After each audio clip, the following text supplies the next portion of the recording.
Uncle Kudru नाम के गांव में बसवैया नाम का एक आदमी रहता था। वो शराबी था। हर जगह उधार करके शराब पीता ही रहता था। उसकी एक पावनी नाम की छोटी सी प्यारी सी बेटी थी, जिसकी माँ नहीं थी। पिता शराबी था, इसलिए वो थोड़ी बुद्धू थी, होशियार नहीं थी।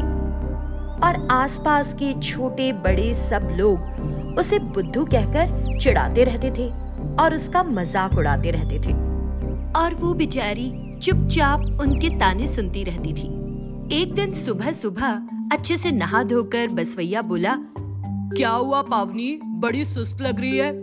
बताती हूँ, पर आपको कसम खानी पड़ेगी। कसम? क्यों रे, क्या बात हो गई? यही कि अब से आप शराब नहीं पियोगे, कसम खाओ। आप शराब पीकर घूमते हो तो सब मुझे चिढ़ाते हैं। तुम पीना छोड़ दो तो कोई मुझसे कुछ नहीं कहेगा। छोड़ दो ना बापू, मेरे अच्छे बापू, छोड़ दो। इस तरह वो अपने पिता से विनती करती है। तब बसवैया, अरे पागल, तू इतना बोल रही है तो ठीक है, आज ही से पीना छोड़ देता हूँ, बस अब रो मत। ये कहते ही पावनी बहुत खुश हो जाती है। उस भोली लड़की को बातों में लगाकर उसका बाप उसके कान की बालियां निकाल कर ले जाता है। पावनी का ध्यान नहीं जाता। मंगम्मा नाम की एक बूढ़ी औरत उसके साथ बड़े प्यार से रहती है। उसके पास खुशी से दौड़ते हुए जाकर पिता की बात बताती है। तब मंगम्मा, अरे बुद्धू, तेरा बाप तुझसे झूठ बोलकर तेरे कान की बाली ले गया, बेचकर पी जाएगा। आज तेरी बालियों को भी पंख लग गए मेरी गरीब बच्ची। ऐसा कहकर वो लंबी सांस लेकर रोज की तरह पावनी के बाल बनाती है। कंघी में फंसे बालों को निकालकर एक घड़े में रखकर ढक देती है। तब पावनी पूछती है, दादी, रोज क्यों मेरे बालों को उसमें ढककर रख देती हो तुम? उन बालों से तेरे लिए एक नकली चुटिया बनवाऊंगी री। उसे तुम्हारे बालों से बांधकर फूलों के गजरों से सजाऊंगी। बहुत इच्छा है मेरी। इस तरह उस गांव में एक बूढ़ी मंगम्मा ही है जो उस सीधी सी बच्ची का साथ देती है। दिन गुजर रहे हैं। एक दिन पावनी घर आ रही होती है तो कोई शरारती बच्चे मधुमक्खी के छत्ते पर पत्थर मारते हैं ताकि पावनी छत्ते के नीचे से निकले तो उसमें से शहद पावनी के सिर पर गिरे और उसके शहद से रंगे हुए बालों के लिए वो उसे चिढ़ा सके। लेकिन पत्थर मारते ही मधुमक्खियां इधर उधर उड़ने लगती हैं। डर के मारे बच्चे भाग जाते हैं। इन सब बातों से अनजान पावनी उधर आती है तो उसके सिर पर शहद गिर जाता है। वो घबराकर मंगम्मा के पास आती है और सारी बात बताती है। लेकिन तब तक पावनी के बाल सोने के हो गए होते हैं। ये देखकर, ये क्या, तेरे बाल सोने के हो गए? ये कौन सा छत्ता है? चल दिखा। जाकर देखती है तो वहाँ कुछ नहीं होता। वो समझ जाती है कि ये कोई जादुई मधुमक्खी का छत्ता था।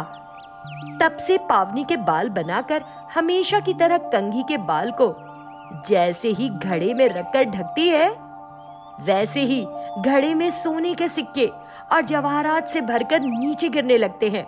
देख बेटी, तुझे ईश्वर ने कितना भाग्यवान बना दिया। एक तरफ माँ को छीन लिया, लेकिन शर्मिंदा होकर जादुई सोने के बाल दिए। उस दिन से पावनी का भाग्य बदल गया। लोगों को उसके सोने के बालों के बारे में पता चलता है तो उसे सब चिढ़ाना छोड़कर प्यार से रहने लगते हैं और बसवैया को भी डांटते हैं कि बेटी के भाग्य को देखकर ही सुधर जा।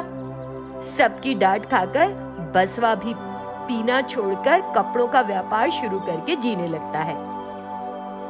इस तरह एक गरीब लड़की के सोने के बालों ने उसकी किस्मत बदल दी। उसके साथ जो पहले प्यार से रहते थे, उन लोगों की वो सोने के बालों से मिलने वाले धन से सहायता करती ही रहती है। कांचनपुर नाम के गांव में बालैया नाम का एक मध्यम वर्गीय व्यक्ति रहता था। उसकी 2 बेटियां थीं। 2 बेटियां होने के बावजूद उसके पास कोई जमा पूंजी नहीं थी, इसलिए उसे अपनी बेटियों की शादी की चिंता लगी रहती थी। एक दिन वो अपनी पत्नी से अपना दुखड़ा सुनाने लगा। 2 बेटियां हैं, एक की भी शादी धूमधाम से नहीं कर पाऊंगा। बेचारी, उनके मन में शादी को लेकर कई सपने होंगे, पर गलती से उन दोनों ने मुझ जैसे गरीब पिता के घर जन्म ले लिया। ऐसा कहते हुए वो जोर जोर से रोने लगता है। तभी उसकी बेटियां ललिता और सरिता आ जाती हैं और कहती हैं, बापू तुम दुखी मत हो, तुम्हारे यहाँ जन्म लेना हमारी खुशकिस्मती है। तुम जैसा प्यार करने वाला पिता कहाँ मिलता है बापू। हाँ बापू, तुम इस तरह दुखी मत हो बापू। इस तरह दोनों बेटियां पिता को चुप कराती हैं। किस्मत से छोटी उम्र में ही बड़ी बेटी ललिता के लिए एक अच्छा रिश्ता आ जाता है और उसकी शादी हो जाती है। उसी साल छोटी बेटी के लिए भी एक अच्छा रिश्ता आ जाता है। इस तरह एक ही साल में दोनों बेटियों की शादियां बिना दहेज के हो जाती हैं और बालैया की जिम्मेवारी पूरी हो जाती है। फिर कुछ समय बाद दोनों बेटियां गर्भवती होती हैं। दोनों परिवार में खुशी छा जाती है। तभी सरिता का पति व्यापार में अचानक लाभ होकर लखपति बन जाता है। तब वो अपनी पत्नी और माँ से कहता है, सरिता, ये सब हमारे आने वाले बच्चे की किस्मत से हुआ है, जो पैदा होने से पहले ही देखो देखो मुझे लखपति बना चुका है। इस तरह वो बहुत खुश होता है और अपनी गर्भवती पत्नी का बहुत ख्याल रखता है। उसे कोई काम नहीं करने देता, यहाँ तक कि कसरत भी नहीं करने देता। दूसरी तरफ ललिता के गर्भवती होने के बाद उसके पति को नौकरी में कुछ परेशानी होती है। ललिता गर्भ के कारण ही ऐसा हुआ सोचकर दुखी होती है, लेकिन उसका पति उसे समझाने लगता है, अरे पागल, नौकरी में परेशानी आने वाली है, इसका तो मुझे पहले से पता था। फिर तुम इसका दोष उस बच्चे पर जिसने अभी तक जन्म भी नहीं लिया उसे क्यों दे रही हो। इस तरह पत्नी की गलत सोच को सुधारता है। फिर ललिता अपने पति का हाथ बटाने के लिए ट्यूशन्स पढ़ाने लगती है और 4 पैसे कमाने लगती है। उधर छोटी बेटी सरिता पति के कहे अनुसार आराम ही करती रहती है। इस तरह उसका शरीर स्वस्थ नहीं रहता।